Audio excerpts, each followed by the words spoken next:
नमस्कार दोस्तों, आपका स्वागत है आज की ताजा और महत्वपूर्ण खबरों में। वहीं देश में कोरोना वायरस मरीजों की संख्या बढ़कर 23,29,000 के पार निकल गई। वहीं अगली बड़ी खबर में संजय दत्त को 3rd स्टेज का लंग कैंसर, इलाज के लिए जा रहे हैं अमेरिका। वहीं अगली बड़ी खबर में भूकंप आने से पहले ही बता देगा आपका फोन, गूगल करेगा सपोर्ट। वहीं अगली बड़ी खबर में बिना बैटरी के हो सकेगी ई वाहनों की बिक्री व रजिस्ट्रेशन, सरकार ने दी मंजूरी। वहीं अगली बड़ी खबर में दिल्ली से राजस्थान ट्रेन चलाने के प्रस्ताव पर लगी मोहर। वहीं अगली बड़ी खबर में जल्द क्रेडिट और डेबिट कार्ड से कर सकेंगे दिल्ली मेट्रो में सफर। वहीं अगली बड़ी खबर में किसानों को मिलेगा इस योजना का लाभ, मवेशी की मौत पर सरकार देगी पैसा। वहीं अगली बड़ी खबर में पीएम मोदी आज करेंगे इस बड़ी योजना का ऐलान, भ्रष्टाचार पर लगेगी लगाम। वहीं अगली बड़ी खबर में सोने व चांदी की कीमतों में भारी गिरावट, 5,000 रुपए तक हुआ सस्ता। वहीं अगली बड़ी खबर में इन राज्यों में होगी भयंकर बारिश, हाई अलर्ट जारी। और भी बड़ी खबरें जानने के लिए वीडियो के अंत तक बने रहिए हमारे साथ। बस आपसे निवेदन है, कृपया वीडियो को लाइक कर अपने दोस्तों के साथ शेयर करें, साथ ही चैनल को सब्सक्राइब कर घंटी बटन जरूर दबाएं। वहीं पहली बड़ी खबर, देश में कोरोना वायरस मरीजों की संख्या बढ़कर 23,29,000 के पार। पिछले 24 घंटों में 60,963 नए मामले। जी आपको बता दें कि देश में कोरोना वायरस का कहर लगातार बढ़ता ही जा रहा है। पिछले 24 घंटों के दौरान कोरोना वायरस के 60,963 नए मामले सामने आए हैं और 834 मरीजों की मौत हुई है। अब तक कोरोना वायरस के कुल मामलों की संख्या बढ़कर 23,29,639 हो गई है, जिसमें से 6,43,948 सक्रिय मामले हैं, जबकि 16,39,600 लोग ठीक हो चुके हैं। वहीं कोरोना वायरस से अब तक 46,091 मौतें हो चुकी हैं। वहीं अगली बड़ी खबर, संजय दत्त को 3rd स्टेज का लंग कैंसर, इलाज के लिए जा रहे हैं अमेरिका। जी आपको बता दें कि बॉलीवुड के लिए साल 2020 काफी बुरा साबित हुआ है। कैंसर के कारण बॉलीवुड ने कई बड़े सितारों को इस साल खोया है। अब बॉलीवुड के एक और डराने वाली खबर सामने आ रही है। एक्टर संजय दत्त को कैंसर डिटेक्ट हुआ है। एक्टर संजय दत्त को फेफड़ों का कैंसर होने की जानकारी मिल रही है। उनकी यह बीमारी 3री स्टेज पर है। इस गंभीर बीमारी के इलाज के लिए संजय दत्त अमेरिका जा रहे हैं। आपको बता दें कि संजय दत्त की मां नरगिस भी कैंसर की वजह से मौत हुई थी। आपको बता दें कि संजय दत्त ने मंगलवार को अचानक काम से ब्रेक लेने का ऐलान करके चौंका दिया था। संजय दत्त ने सोशल मीडिया के जरिए अपने फैसले से फैंस और शुभ चिंतकों को अवगत करवाया था। हालांकि उन्होंने यह नहीं बताया था कि उन्हें क्या बीमारी है। फिल्म समीक्षक कोमल नहाटा ने ट्वीट कर संजय दत्त को लंग कैंसर होने की पुष्टि की है। संजय दत्त इलाज के लिए अमेरिका जा रहे हैं। वहीं अगली बड़ी खबर, बिना बैटरी के हो सकेगी ई वाहनों की बिक्री व रजिस्ट्रेशन, सरकार ने दी मंजूरी। जी आपको बता दें कि सरकार ने इलेक्ट्रिक वाहनों की बिक्री और रजिस्ट्रेशन पहले से फिट बैटरी के बिना के करने को मंजूरी दे दी है। सरकार के इस फैसले से इन वाहनों की अपफ्रंट कीमत कम हो जाएगी। ई वाहनों की कुल लागत में बैटरी की कीमत 30 से 40% होती है। कंपनियां इन्हें अलग से मुहैया करा सकेंगी। बुधवार को सड़क परिवहन एवं राजमार्ग मंत्रालय ने यह जानकारी दी है। मंत्रालय ने इस संदर्भ में सभी राज्यों और केंद्र शासित प्रदेशों के परिवहन सचिवों को पत्र भेजा है। इसमें स्पष्ट किया है कि वाहनों को बिना बैटरी के भी बेचा जा सकता है और टेस्ट एजेंसी द्वारा जारी सर्टिफिकेट के आधार पर इनका रजिस्ट्रेशन किया जा सकेगा।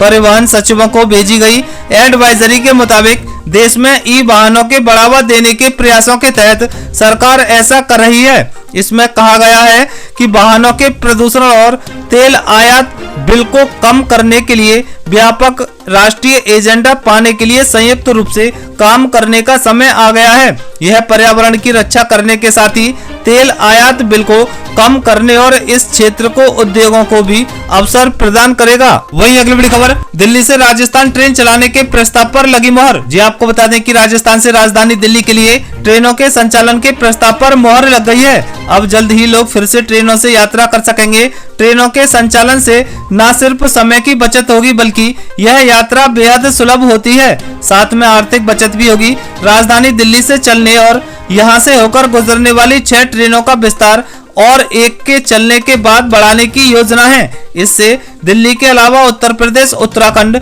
राजस्थान आदि राज्यों के लिए बड़ी संख्या में लोगों को फायदा होगा। ट्रेनों का विस्तार होने से जहां पुरानी दिल्ली, रेवाड़ी, डेमू, हिसार तक जाएंगी, वहीं सराय रोहिला से जयपुर के बीच चलने वाली सैनिक एक्सप्रेस ट्रेन अब हफ्ते में 3 की जगह 7 दिन चलेगी।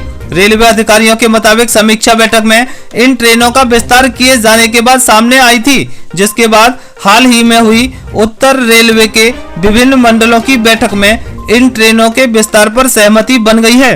रेल ट्रैफिक सामान्य होने पर इसके लागू होने की उम्मीद है। वहीं अगली बड़ी खबर, किसानों को मिलेगा इस योजना का लाभ, मवेशी की मौत पर सरकार देगी पैसा। जी आपको बता दें कि किसानों के लिए पशु और खेती ही उनकी कमाई का एकमात्र जरिया होता है। किसान फसल को किसी भी प्राकृतिक आपदा से होने वाले नुकसान से बचने के लिए बीमा करवाता है, लेकिन कई बार खेती किसानी का आधार माने जाने वाले पशुधन के बीमा के बारे में सोचते तक नहीं है। बीमारी, मौसम या दुर्घटना से होने वाली पशु की मौत से एक किसान को बहुत ज्यादा नुकसान होता है। पशु की मौत से होने वाले नुकसान की भरपाई के लिए सरकार की पशुधन बीमा योजना है। यह एक केंद्र प्रायोजित योजना है जो देश के 100 चयनित जिलों में क्रियान्वित की गई थी। इस योजना से देश के 300 चयनित जिलों में नियमित रूप से चलाया जा रहा है। दूध देने वाली गाय भैंस की कीमत की बात करें तो आज के समय में अच्छा दूध देने वाली भैंस की कीमत लाख रुपए से ज्यादा है। वहीं अगर घोड़ा, ऊंट की बात की जाए तो इनकी कीमतें कई लाख की होती हैं। इसीलिए जरूरी है कि अन्य सामान की तरह भी पशुधन का बीमा कराया जाए। आपको बता दें कि सरकार पशुओं के बीमा के लिए समय समय पर अलग अलग योजनाएं निकालती है। आपको बता दें कि हर राज्य में पशुओं का बीमा प्रीमियम और कवरेज राशि भी अलग अलग होती है। जैसे उत्तर प्रदेश में गाय या भैंस के लिए 50,000 बीमा कवरेज के लिए प्रीमियम पशुओं की नस्ल पर आधारित है।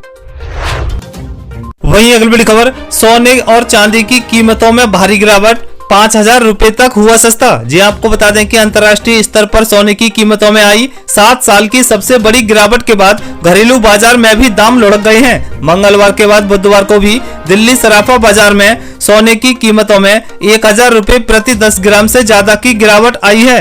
वहीं 1 किलोग्राम चांदी के दाम में 5,172 रुपए की कमी देखी गई है। एक्सपर्ट का कहना है कि वे विदेशी बाजारों में सोने की कीमतों में 7 साल की सबसे बड़ी गिरावट दर्ज हुई है। वहीं अगली बड़ी खबर, पीएम नरेंद्र मोदी आज करेंगे इस बड़ी योजना का ऐलान, भ्रष्टाचार पर लगेगी लगाम। जी आपको बता दें कि प्रधानमंत्री नरेंद्र मोदी 13 अगस्त को इंडियन रेवेन्यू सर्विसेज IRS अधिकारियों के साथ कई प्रमुख वित्तीय संस्थानों के अधिकारियों को संबोधित करने वाले हैं। इस कार्यक्रम का मुख्य मुद्दा देश में भ्रष्टाचार और भ्रष्टाचारियों पर लगाम लगाने वाली संस्था इनकम टैक्स विभाग को ज्यादा ट्रांसपेरेंट बनाकर गड़बड़ी की आशंका को कम करना है। इसके लिए ऑनलाइन कार्यक्रम का आयोजन किया गया है। पीएम नरेंद्र मोदी 13 अगस्त को सुबह 11 बजे वीडियो कॉन्फ्रेंसिंग के जरिए अपनी बात देश के सामने रखेंगे। पीएम मोदी इनकम टैक्स विभाग में फेसलेस असेसमेंट की सुविधा शुरू करने का ऐलान कर सकते हैं। सूत्रों के मुताबिक ये देश में बहुत बड़ी सुविधा हो सकती है। फेसलेस असेसमेंट एक तरह का इलेक्ट्रॉनिक मोड होता है जो एक सॉफ्टवेयर के जरिए प्रयोग किया जाता है। इसके तहत आपको किसी भी इनकम टैक्स अधिकारी के सामने या उसके दफ्तर जाने की आवश्यकता नहीं पड़ती है। किसी भी शख्स को income tax scrutiny assessment notice के लिए किसी भी तरह की भागदौड़ करने या चार्टर्ड अकाउंट के पीछे भागने की जरूरत नहीं पड़ेगी। इसे भ्रष्टाचार पर अंकुश लगाने के साथ ही न्याय मिलने की गारंटी माना जा सकता है। वहीं अगली बड़ी खबर, जल्द डेबिट और क्रेडिट कार्ड से कर पाएंगे दिल्ली मेट्रो में सफर। जी आपको बता दें कि दिल्ली मेट्रो में आने वाले समय में सफर करने के लिए आप डेबिट और क्रेडिट कार्ड का प्रयोग कर पाएंगे। स्मार्ट कार्ड रिचार्ज कराने की समस्या भी खत्म हो जाएगी। DMRC अपने ऑटोमेटिक फेयर कलेक्शन सिस्टम को अपग्रेड करने जा रहा है। सब कुछ ठीक रहा तो अगले 1 से 1.5 वर्ष के अंदर यह सुविधा शुरू हो जाएगी। इसे लेकर मेट्रो की ओर से निविदा भी जारी कर दी गई है। दिल्ली मेट्रो अपने पूरे फेयर कलेक्शन को मेट्रो फेज 4 की 3 कॉरिडोर को ध्यान में रखकर अपग्रेड करने जा रहा है। कॉन्टैक्टलेस सिस्टम के साथ डिजिटाइजेशन को बढ़ावा देने के मकसद से DMRC ने यह फैसला लिया है। इसके तहत पूरे फेयर कलेक्शन सिस्टम को POS के साथ इंटीग्रेट किया जाएगा। टिकटिंग मशीन को भी POS मशीन के साथ इंटीग्रेट करेंगे, जिससे स्मार्ट कार्ड को डेबिट और क्रेडिट कार्ड से रिचार्ज कराने में भी आसानी होगी। वही मौसम अपडेट। मौसम विभाग के अनुसार हिमाचल प्रदेश, उत्तराखंड, पूर्वी उत्तर प्रदेश, बिहार के कुछ हिस्सों, झारखंड, उप हिमालयी, पश्चिम बंगाल, सिक्किम, पूर्वोत्तर भारत, विदर्भ और छत्तीसगढ़ के क्षेत्रों में माध्यम बारिश हो सकती है। वहीं पंजाब, हरियाणा, तेलंगाना के अलावा पश्चिम बंगाल, उड़ीसा का तटीय इलाका, गुजरात, कोंकण, गोवा, तटीय कर्नाटक, अंडमान व निकोबार द्वीप समूह के कुछ हिस्सों में भयंकर बारिश होने का अनुमान है।